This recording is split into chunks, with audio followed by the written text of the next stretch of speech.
আচ্ছা, ব্যাপারটা হলো মানে আমরা যেটা চাইছি, আমরা যে গ্রামগুলোতে কাজ করছি, ঠিক আছে, সেই গ্রামগুলো বাল্য বিবাহ মুক্ত গ্রাম হোক, ঠিক আছে। কেন? কারণ বাল্য বিবাহ পরিষ্কার এটা খুব ক্ষতির জিনিস, মেয়েদের ওপরে মানে নানান সমস্যা তৈরি হবে। ওরা প্রথম কথা, ওরা আইনের আওতায় আসবে না, রেজিস্ট্রি করতে পারবে না, এটা তো জানো তো। 18 বছর মেয়েদের, ছেলেদের 21 বছর না হলে রেজিস্ট্রি করতে পারবে না। তার মানে কি, তোমরা কোনো একটা ঘটনা কারো জীবনে ঘটে গেল, তোমরা পুলিশের কাছে যেতেই পারবে না, ঠিক আছে। তার মানে কি, যে আইনের পথ তোমাদের পুরোপুরি বন্ধ। 2 নম্বর যেটা হয়, মেয়েদের শারীরিক নানান অসুবিধা কিন্তু হয় কম বয়সে বিয়ে হলে। আমাদের এই যে আশেপাশের যে 5টা গ্রাম, পানিঝোড়া আজকে বাল্যবিবাহ পুরোপুরি বন্ধ, কেউ করবে না। দেখো ওই গ্রামটা তো ওই মেয়েরা নিজেরা বলছে করবো না। আজ থেকে 2 বছর আগে কিন্তু হতো, আজকে ওরা বলছে হবে না, করবো না। কেন বললো? কারণ এই যে আমরা যে যেতাম রোববার করে বসতাম, ওরা প্রতিদিন ওই মেয়েগুলোকে, ছেলেগুলোকে ওখানে পাঠাতো।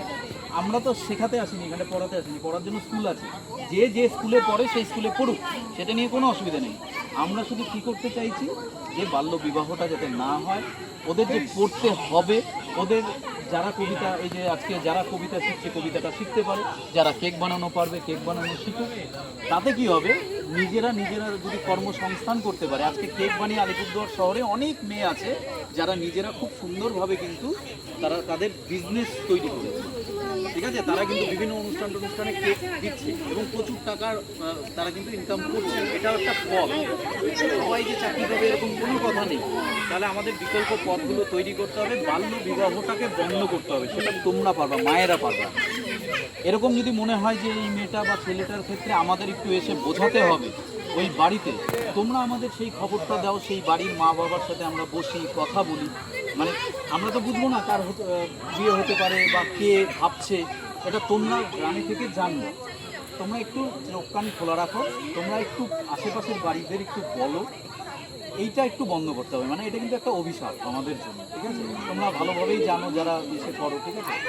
18 বছরের পরে বিয়ে হোক, যদি বিয়ে এসে হয়, ঠিক আছে। কম বয়সে যাতে বিয়ে না হয় এটা একটু দেখতে হবে তোমাদের। আর বাচ্চাদের যেটা করবা, আশেপাশের বাড়ি যা আছে পাঠাবা, ঠিক আছে, এখানে পাঠাও। এখানে বাচ্চারা আসুক, আনন্দ করুক, খেলুক অন্তত 1-2 ঘন্টা, দেখবা ওদের মনটাও ভালো হবে, ওদের মাথার থেকে এগুলো দূরে সরবে। আজকে পানিঝোড়াতে মেয়েদের একটা ফুটবল টিম তৈরি হয়ে গেছে। আজকে গরম বস্তি সেদিন খেলতে গেছিলো, পানিঝোড়ায় খেলেছে। এই যে ওরা ফুটবল খেলুক, এগুলোর মধ্য দিয়ে দেখবা ওদের ওই চিন্তাগুলো, খারাপ চিন্তাগুলো দূরে সরে যাবে। আমরা শুধু সেইটুকুই চাচ্ছি, ঠিক আছে। সামনের রোববার থেকে রেগুলার যাদের আশেপাশে যারা আছে আবার পাঠাবা। ঠিক কটার সময় এখানে করলে সুবিধা হবে? 2টার থেকে এখানে 2 ঘন্টা চলবে, 4টা চলবে, ঠিক আছে। 2 ঘন্টা করে চলবে, ঠিক আছে। ঠিক আছে, তাহলে আজকে এইটুকুই থাকলো।